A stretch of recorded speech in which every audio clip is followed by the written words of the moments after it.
আল্লাহ আমার রব, এই রবি আমার সব। দামে দামে তন মনে তারি অনুভব। তোমার দুনিয়াতে আমি যেদিকে তাকাই, অথই নিয়ামতে ডুবে আছি সবাই। পাক পাখালির গানে শুনি তসবি কালো রব, তসবি কালো রব। আল্লাহ আমার রব, এই রবি আমার সব। আসসালামু আলাইকুম, আলহামদুলিল্লাহ, আসসালাতু ওয়াসসালামু আলা রাসূলিল্লাহ। প্রিয় দর্শক, আপনারা যারা দেশে আছেন প্রবাসে, সবাইকে জানাই অনেক অনেক প্রীতি ও শুভেচ্ছা।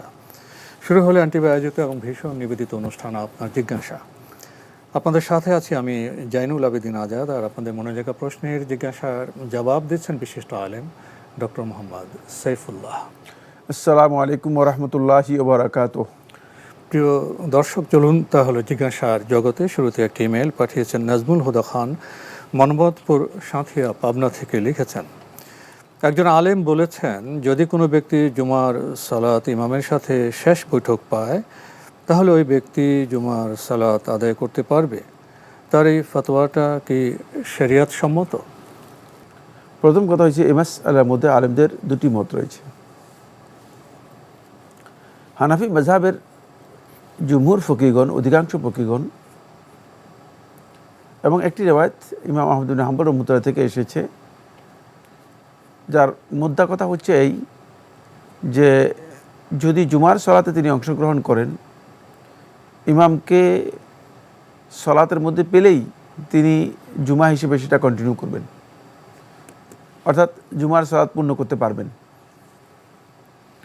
তারা এর সপক্ষে উমুমাতকে, মানে কমন যে সমস্ত হাদিসগুলো এসেছে সেগুলোকে দলিল হিসেবে উল্লেখ করেছেন।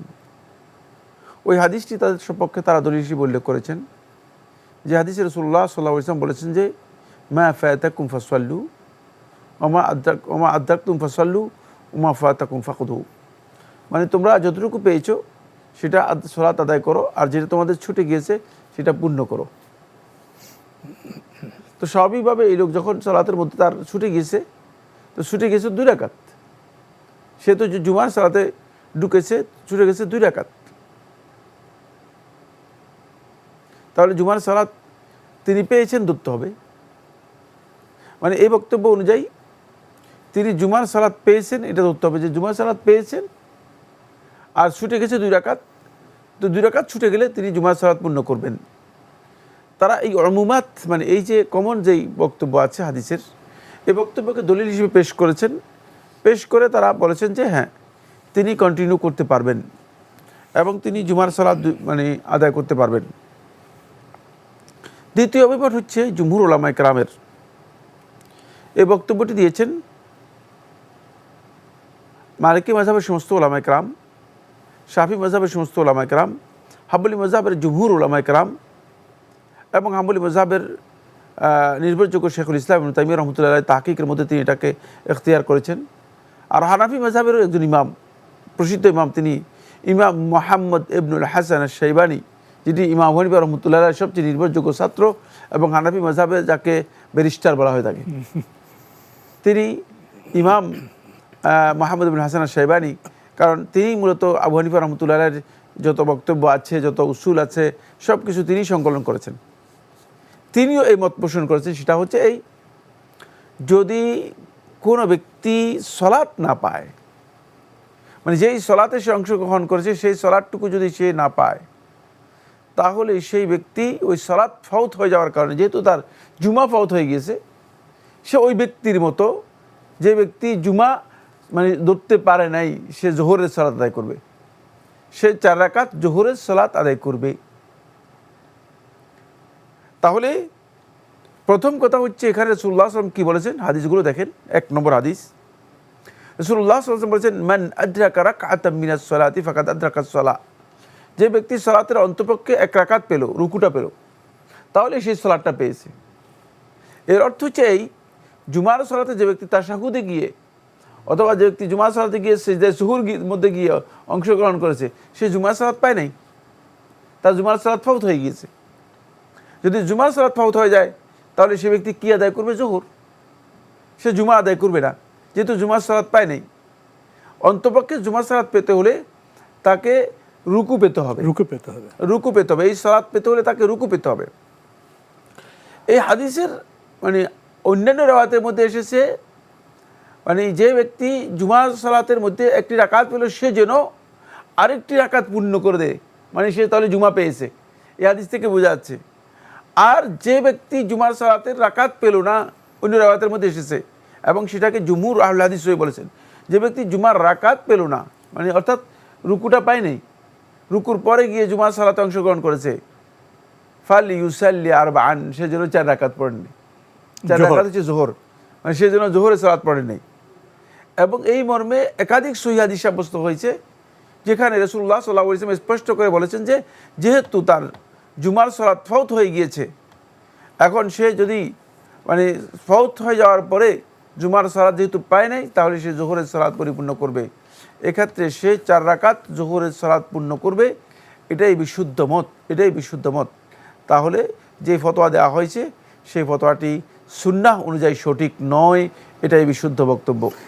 আমরা জানলাম বিষয়টি সম্পর্কে। প্রিয় দর্শক আরও লিখেছেন, যদি কোনো মাসবুক ব্যক্তি 3 বা 4 রাকাত বিশিষ্ট সালাত জামাতে আদায় করার সময় ইমামকে প্রথম বৈঠকে পায়, তাহলে ইমামের সাথে মাসবুক ব্যক্তি প্রথম বৈঠক থেকে ওঠার সময় কি রফুল ইয়াদান করতে পারবে?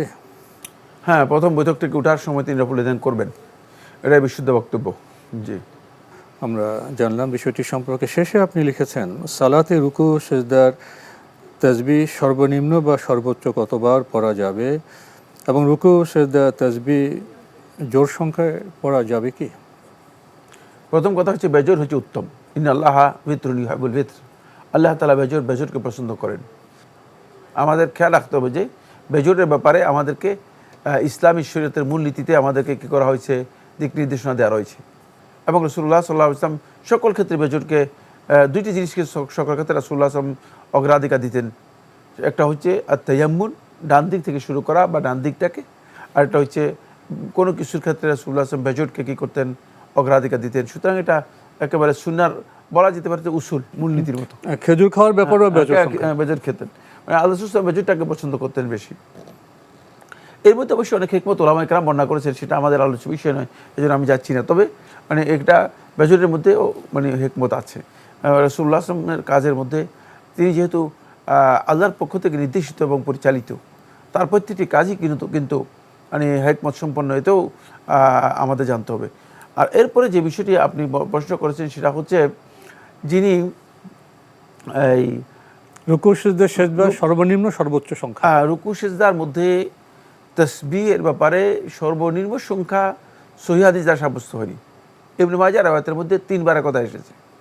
3 বারের রিওয়ায়াতটাকে কেউ কেউ বলেছেন যে হাসান, গ্রহণ করা যেতে পারে। আমিও মনে করে থাকি যে এটা গ্রহণযোগ্য। সুতরাং কমপক্ষে 3 বার হচ্ছে, এটা হচ্ছে আদনাল কামাল। কমপক্ষে 3 বারটা হচ্ছে কি আদনাল কামাল, মানে কামাল মানে পরিপূর্ণতার সর্বনিম্ন অংশ, পরিপূর্ণতার নিম্নাংশ, ইয়েস, মানে আদনাল কামাল। এগুলো মানে আরবি পরিভাষাগুলো মানে আমরা এগুলো বাংলা করি, খুব মজা আছে, বাংলা করি। এটা হচ্ছে আদনাল কামাল, মানে পরিপূর্ণ। কারণ হলো এই কারণে আপনি দেখেন সালাতে আপনি যখন উজু করবেন তখন উজুর মধ্যে আপনি প্রত্যেকটি অঙ্গ ধৌত করবেন 3 বার করে, এটা আদনাল কামাল।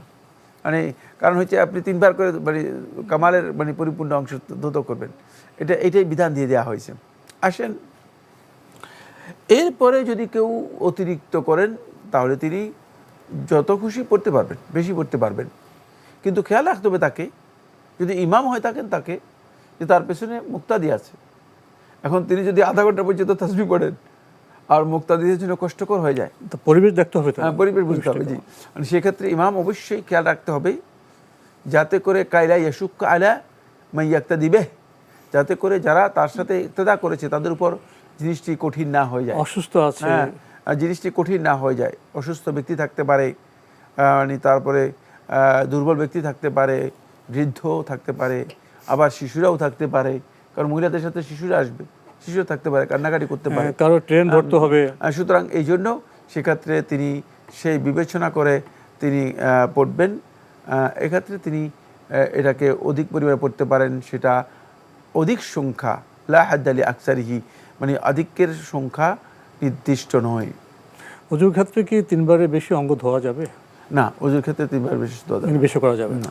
আমাদের হাতে একটি ইমেল পাঠিয়েছেন মুবতাসিম ফুয়াদ, ঢাকা নিউ মার্কেট এলাকা থেকে লিখেছেন, আমি একজন কলেজ ছাত্র, চরিত্র হেফাজতের জন্য বিয়ে করতে চাই। আমি এখন কি করতে পারি? আমার তো কোনো উপার্জন নেই। আপনি সুন্দর প্রশ্ন করেছেন। কলেজ ছাত্র, কলেজে পড়েন আপনি, এবং চারিত্রিক হেফাজতের জন্য আপনি বিয়ে করতে চান, আপনার কোনো উপার্জন নেই। কলেজ ছাত্র হলে তার উপার্জন করতে কলেজ থেকে কে কে নিষেধ করেছে, অথবা বাড়ি থেকে কেউ নিষেধ করেছে? না। তার কি পরিবার নেই? পিতামাতা থাকতো? পিতামাতা থাকতে পারে, আর নিজে উপার্জন করতে পারেন। তিনি কলেজে ক্লাস করেন কতক্ষণ? কলেজে হয়তো ক্লাস করেন সর্বোচ্চ 4 ঘন্টা বা 5 ঘন্টা। অনেকটা টিউশনও করেন। 24 ঘন্টার সময়ের মধ্যে আপনি আদার্স কাজ করতে পারেন, আপনি ইনকাম করতে পারেন। 2 ঘন্টা 3 ঘন্টা আপনি উবার চালালেন। মানে স্মার্ট হতে হবে। হ্যাঁ, মানে স্মার্ট হতে হবে, চৌকস হতে হবে। যেহেতু আপনার উপার্জনটা প্রয়োজন। অভাব যদি কোনো ব্যক্তি থাকে, যেমন আমার পেটের মধ্যে যদি খাবার না থাকে, তাহলে আমি খাবারের জন্য অবশ্যই চেষ্টা করব। কিন্তু আপনি মানে পরনির্ভরশীল, পরজীবী হয়ে আছেন। এটা আপনাকে বুঝতে হবে যে পরজীবী হয়ে থাকাটা এটা আপনার জন্য মোটে বৈধ নয়। যেহেতু আপনার সময় আপনাকে তাকে দিচ্ছে যে এখন আপনি ইনকাম করেন, আর ইনকাম করলেই তো আপনার ফ্যামিলি, বিয়ে, এটা আপনার জন্য সহজ হয়ে গেল, প্রয়োজনগুলো মিটে যাবে, প্রয়োজন মিটে যাবে। এখন যদি আপনার কাছে একেবারে আপনি টাকা না থাকে, তাহলে আপনার জন্য এখন ইসলামী শরীয়ত একটা দিক নির্দেশনা দিয়েছে, সেটা হলো এই আশার সেবা মানে সেটা আমিন করবে। তোমাদের মধ্যে যাদের সামর্থ্য আছে তারা বিয়ে করে। এখন আপনারা দেখা যাচ্ছে যে এক প্রকারের সামর্থ্য আছে, আরেক প্রকার নেই, আরেক প্রকারের সামর্থ্য নাই। সেই সামর্থ্য হচ্ছে স্ত্রী পরিচালনা করার জন্য, স্ত্রী ভরণ পোষণ দেওয়ার জন্য যেই সামর্থ্য দরকার আছে, সেই সামর্থ্য আপনার নেই। যদি স্ত্রীর ভরণ পোষণ দেওয়ার মতো সামর্থ্য আপনার না থাকে, তাহলে সেই ক্ষেত্রে আপনি খুব সুন্দরভাবে যেটা করতে পারেন, সেটা হলো আপনি নিয়মিত বৃহস্পতিবার, সোমবার সিয়াম পালন করবেন, মাসে 3 দিন সিয়াম পালন করবেন, এবং এর মাধ্যমে আপনাকে এখন আপাতত সবর করতে হবে। অর্থনৈতিক সামর্থ্য না থাকলে সিয়ামে চলে যাবেন। জি, আমরা জানলাম বিষয়টি সম্পর্কে। প্রিয় দর্শক, আরও একটি ইমেল পাঠিয়েছেন মোহাম্মদ আলী, লিখেছেন, ইসলামের যুদ্ধের সময় যে সকল কাফের অঞ্চলের অমুসলিম নারী, শিশু, বৃদ্ধ গৃহে অবস্থান করে, অর্থাৎ যাদের কোনো যুদ্ধ সংশ্লিষ্টতা নেই, তাদের কি যুদ্ধবন্দী বানানো যায়? তাদের যুদ্ধবন্দী বানাতে কোনো বাধা নেই। তাহলে তাদেরকে কোথায় নিবে? তাদেরকে কিভাবে তাদের সাথে আচরণ করা হবে? যদি মুসলিমরা কোনো জনপদ, খুব ভালো করে বুঝতে হবে, কোনো জনপদ যখন মুসলিমরা বিজয় করে, তাহলে ওই জনপদের মানে পুরা জনশক্তি মুসলিমদের অধীনে চলে আসবে। তখন মুসলিমদের অধীনে জনপদের জনশক্তি যারা আসবে, যারা যুদ্ধ করেছে তারা তো যোদ্ধা, তারা বন্দী হিসেবে আসবে।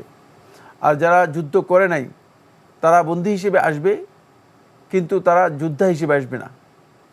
তারা বন্দী হিসেবে মুসলিমদের মধ্যে আসবে, এবং তাদেরকে এই বন্দী হিসেবে তাদেরকে রাখা হবে। এই ক্ষেত্রে তাদের ব্যাপারে ইসলামী রাষ্ট্রের প্রধান তিনি সিদ্ধান্ত নেবেন। 3টা আল্লাহ তাআলা বলেছেন, কোরআনের মধ্যে স্পষ্ট করে বলে দিয়েছেন 3টি বিষয়। যদি তাদের কাজ এমন হয় যে মানে তারা কোনো ধরনের বিশ্বাসঘাতকতা করে, মানে অপরাধ যদি এমন হয় যে যেখানে বিশ্বাসঘাতকতা বা এই ধরনের কিছু আছে, তাহলে তাদেরকে মানে বন্দী করে রেখে দেওয়া হবে, যেটা রাষ্ট্রের জন্য ক্ষতিকর। তাদেরকে বন্দী, কারণ অন্যথায় তারা পরবর্তী সময় রাষ্ট্রের বিরুদ্ধে ষড়যন্ত্র করতে পারে, ক্ষতি করতে পারে।